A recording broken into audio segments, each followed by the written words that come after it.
Hey gang, it's Friday, September 5th. Paul and listeners, welcome to Behind the Numbers, an eMarketer video podcast. I'm Marcus, and joining me for today's conversation, we have VP of Content, living in Maine. It's Mr. Paul Verna.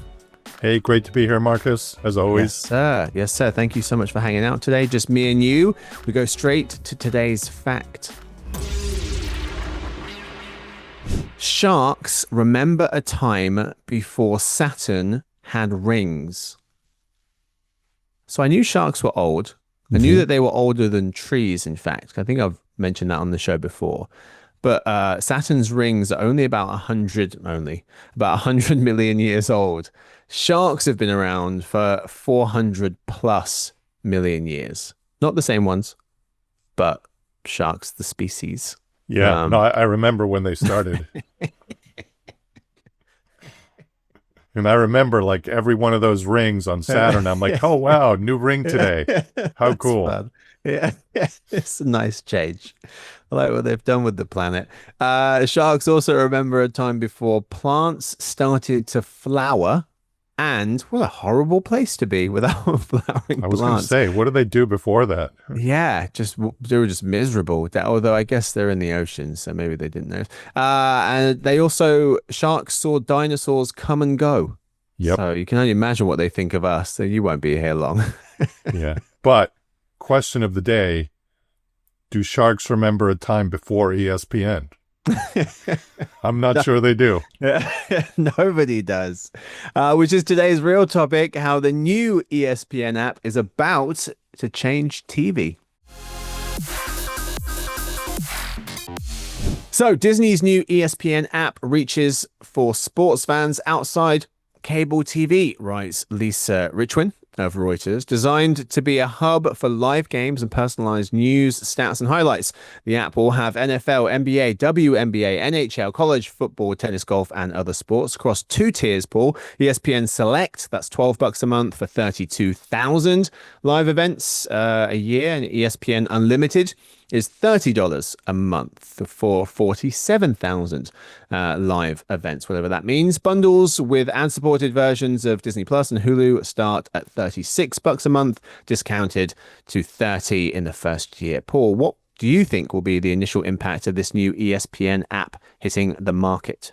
Well, I think it does give consumers more choice, right? Because up until recently, they've had ESPN Plus, which is limited and didn't always overlap with ESPN, and then you've had ESPN through the legacy channels. So, the other thing that is interesting is that some of the big cable providers like Spectrum, Charter Spectrum, have already made deals with Disney to facilitate access to people on those legacy platforms. So it seems like, to the best of its ability, Disney is trying to have it both ways, where they're still hanging on to what's left of that traditional pay TV ecosystem, but obviously transitioning to a future time when everybody's going to access everything through an internet connection. Yeah, still a very important piece for them. They had, in 2020, ESPN was available in 100 million homes via cable.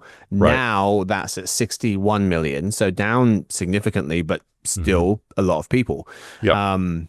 You mentioned ESPN Plus, which had some ESPN content, but not really kind of like the live stuff that most people want to watch. They're hoping that this is going to reinvigorate the brand, because that ESPN Plus offering peaked 2 years ago in terms of viewers, according to our forecasting team, 37 million viewers this year. The last 2 years, it's been kind of a staircase downwards to get to that 37 million. And now Jeremy Goldman noting that there's a pool of 114 million American digital live sports viewers that ESPN could attract. Right. So quite the market, and that app, the ESPN Plus, losing money as well. So time for a change. Paul, I also thought something else that could be one of the initial impacts is this could take personalization to a new level, because fans, they can enter their favorite teams and sports and get personalized versions of SportsCenter, the news recap show, using AI generated narration based on the voices of ESPN anchors. What do you make of this piece? Personally, I think it's a little creepy. to create these AI versions, with the existing voices, because it creates more opportunity for confusion as to, is this a bot or is it a real person? If you're using the regular, like now, if you look at almost any YouTube how-to video, there's like an AI narrated version, and you can definitely tell. So it makes me a little bit uneasy, especially for the older customers who may not have as much familiarity with Great point. AI, and they are the ones who are in the crux of this transition from the old model to the new model. Yeah. But I think overall it's the way things are going, and if it allows people to customize that content, that could be an important distinguishing characteristic, especially at a time when these sports rights are fragmenting across so many different entities. So if you're a fan of a league or a sport, chances are you have to triangulate to figure out where's my, on which channel do I get to watch my team tonight? Some exceptions to that, but for the most part, I think that the order of the day is fragmentation. So being able to personalize the experience helps a little bit, because then that when you fire up that ESPN app, the starting point is gonna be giving you what you want based on your preferences. Yeah, it's a tough balance though, because I like that YouTube knows that I'm interested in Lakers content, and it's going to give me a lot of that. But I also do want a healthy dose of regular league news. Right. And this reminds me of something called the Daily Me. So this was a term coined by MIT Media Lab founder Nicholas Negroponte in his 1995 book, Being Digital, describing personalized digital daily newspapers customized for a person's taste and interests, not the general public. Sounds nice, but the problem is that the concept was linked to concerns about, as you said, fragmentation and a fragmented public and a loss of a shared understanding, folks becoming increasingly isolated. Who do you talk to about your personal SportsCenter for you? Sports is a very social experience, so I don't know how this is going to land. Yeah, I mean, it used to be about the water cooler, but now everybody has their own water bottles. So there is no water cooler anymore. So yeah, I mean, I think it's a slippery slope, right? Personalization cuts both ways. On the one hand, it saves a few steps, it saves some clutter, but it does lead to these silos and these echo chambers where you kind of end up just with, a very narrow scope and not necessarily looking across a wider spectrum. So if you're a sports fan, you obviously want to track your team. That's your biggest interest. But if you don't have more visibility into what other teams are doing, then you don't have that perspective, when it comes to the trade deadlines, just so many things about that experience where it really is all about the league. It's not just about okay, what are my team scores from today? Because if your team's not doing well, then maybe you're more likely to check out. But if you're picking up on some of those other storylines from the league, then maybe you're more likely to tune in. So a lot of initial impacts here potentially. The biggest takeaway I think for me was it's about time, because I think a lot of people felt that way when ESPN Plus came along. They thought it was going to be more of that content that they're used to watching on cable. It wasn't. I was looking at the number of digital live sports viewers. Digital overtook traditional pay TV live sports viewers back in 2023. There are now 30 million more of them. And so digital has been ahead in terms of sports for a while now. This is ESPN finally catching up. Paul R. Jeremy Goldman writing that the economics of $30 a month subscriptions, like the ESPN one, only work if consumers perceive ESPN as a default home for sports. Can ESPN pull this off in your opinion? Yes and no. I mean, ESPN is the most recognizable brand in sports, and I think everything that Disney has been doing around ESPN is only going to cement that. So I don't have any fear for Disney that their brand is going to get diluted or that people will stop associating ESPN with sports. But back to the point of fragmentation, if you look at some of the major U.S. sports leagues and who has the licenses, it is a hodgepodge of different parties, some digital, some traditional. So in that sense, I think ESPN has to continue to work hard at keeping its association with certain leagues and not losing on opportunities. So like, for example, Paramount just signed an exclusive deal with UFC, right? So that cuts Disney. Not that maybe Disney didn't even want to be there, or maybe they just didn't see the economics of it. But if you want to be synonymous with sports, you have to cut a pretty wide swath. And I think it gets a little bit harder to do that when the rights themselves are fragmented, or when you have companies swooping in like Apple did with MLS, for example, where Apple has the exclusive rights to MLS, not just in the US, but worldwide. So like if Disney wanted in on that, like they're not going to have that. So, so I think they have to play a little bit of defense, to use a sports analogy, to make sure that as rights come up for renewal, that they're always in those conversations. Yeah. Ultimately, they're going to make whatever business decision makes sense for them at the time. And there are going to be there have been times when clearly the bar was a little too high, even for a company with as deep pockets as Disney. But at least they need to be in that conversation if they want to be associated with sports writ large. Yeah, not everything is here. A lot is here, but not everything. And as you're saying, and as Jeremy also points out, marquee events, he says, like the NBA playoffs and the World Cup remain on rival platforms like Peacock and Prime Video. Deadline noting that even diehard ESPN subscribers might juggle multiple services to catch all the biggest games. I like the way he puts this. The convenience of cable era channel surfing is simply given way to app surfing. And speaking of this, there was a Wall Street Journal article by Isabella Simonetti and Nate Ratner, and they had this really good graphic from Ampere Analysis showing the share of national US sports rights TV deals. Basically, the NFL, where is it spread out across the NBA, NHL, etc. So the NBA, for example, Disney has about 38%, Comcast 36%, and then Amazon has rights to the remaining 26%. And so he's done this they have done this for the NFL, NBA, NHL, etc., etc. Looking at this share of national US sports rights TV deals, is this the world for the foreseeable future, or will start to consolidate? Because we're basically looking at there's 7 pie charts here. Each one is a league, and pretty much all of them, apart from 1 or 2, are cut up amongst 3, 4, 5, 6, 7 different people. It's different networks or channels, streaming services. I think when it comes to what we perceive as like the major U.S. sports, so football, basketball, baseball, hockey, I don't see a scenario where those start to consolidate. I think they will continue to be fragmented.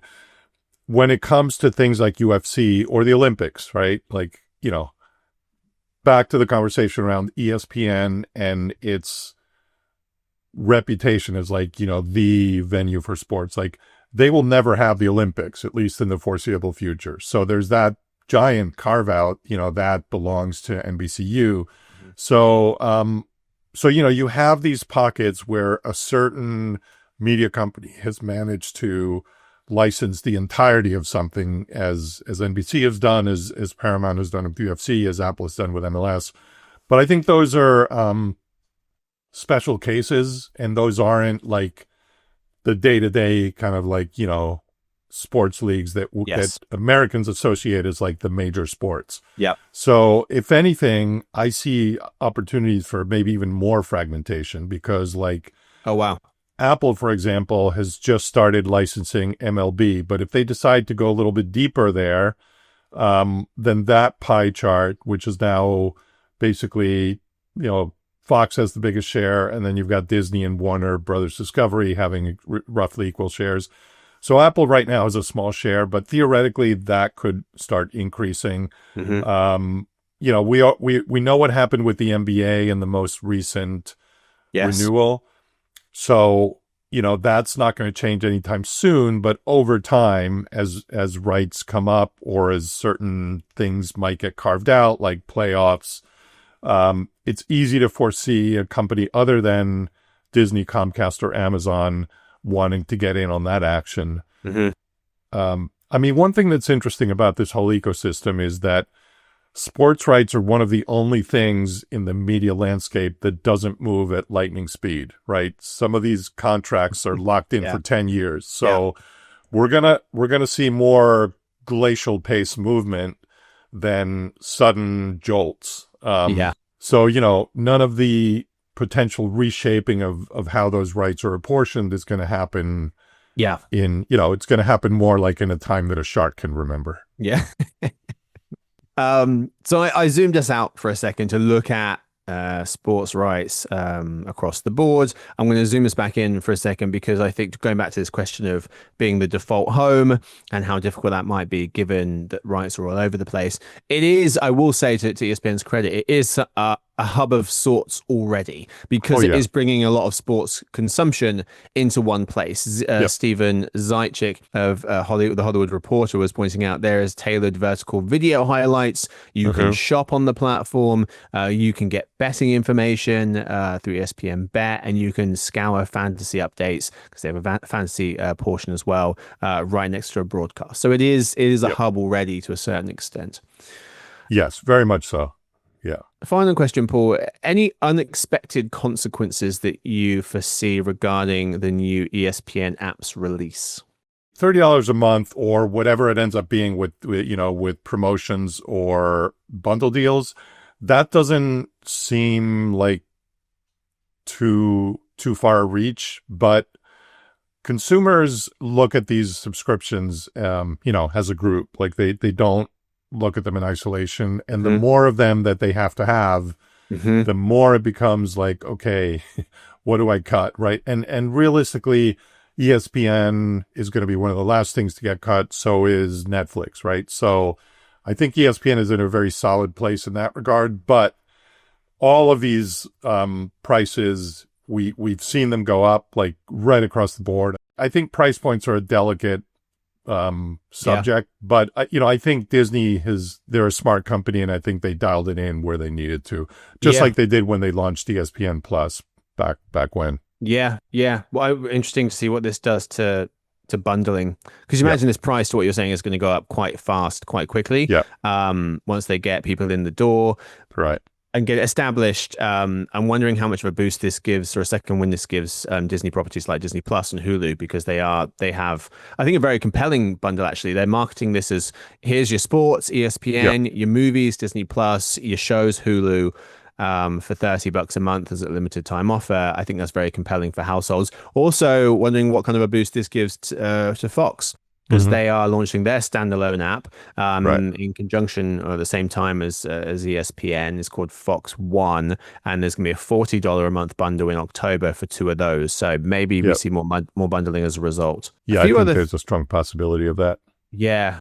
A few other takes in terms of unexpected consequences. One is, I wonder if this pulls folks away from watching ESPN on cable even faster, because subscribers to pay TV will get access to the new ESPN app. And so maybe this does transfer some people over a little quicker, so going from watching it on a linear platform to digital ones.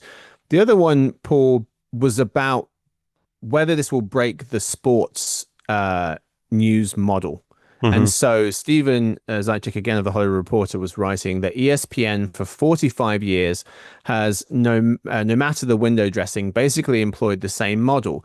Buy rights to games, run clips from games, and have highly paid and sharply dressed personalities talk about games. Can something so one-directional, so expensively legacy media be combined with something this grassroots, this user-generated, this 2025? I was wondering, is this kind of going to break up that model of watching people behind a desk talk about the games that just happened?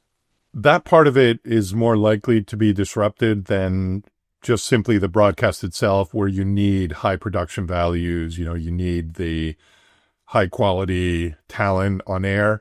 And some of that talent obviously are the people who do end up doing like the, post-game analysis. So there's some crossover.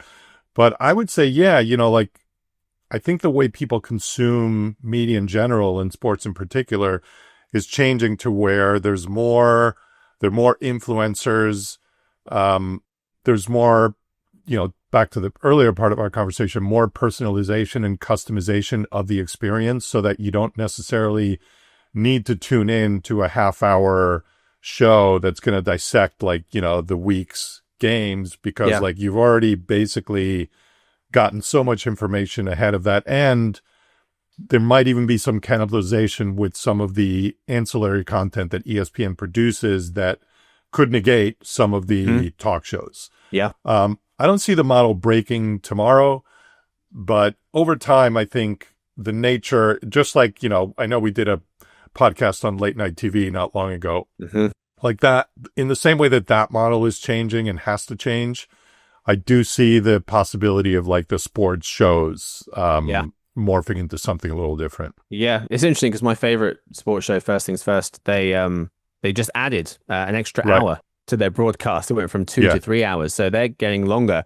So maybe there is still a place for them, especially for, as you said, some of the older folks who remember and still like that model of consuming sports. And a lot of that content is still very snackable. You can cut it into videos that you can put on YouTube or wherever. So it's not 3 hours straight. You're watching 10, 15-minute segments about your most interesting topics for you. Final thing here real quick is I thought it's interesting to see how much this can boost merch sales. ESPN marketing lead Tina Thornton saying you'll be able to shop for merch after your team wins.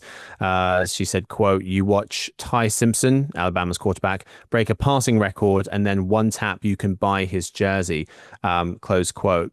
I thought that was quite interesting. The England men can't seem to win anything when it comes to football, but the England women just won the Euro again, the second Congratulations time in a row. Thank you very much. And Chloe Kelly, the most clutch player in the history of sports, scored the winning penalty. She scored the winning goal last time as well. As soon as it finished the game, I wanted to buy her jersey, and I'm going to buy her jersey. And if her prompt had come up saying you can now buy her jersey, I would have got it already. So I thought this is quite compelling, actually.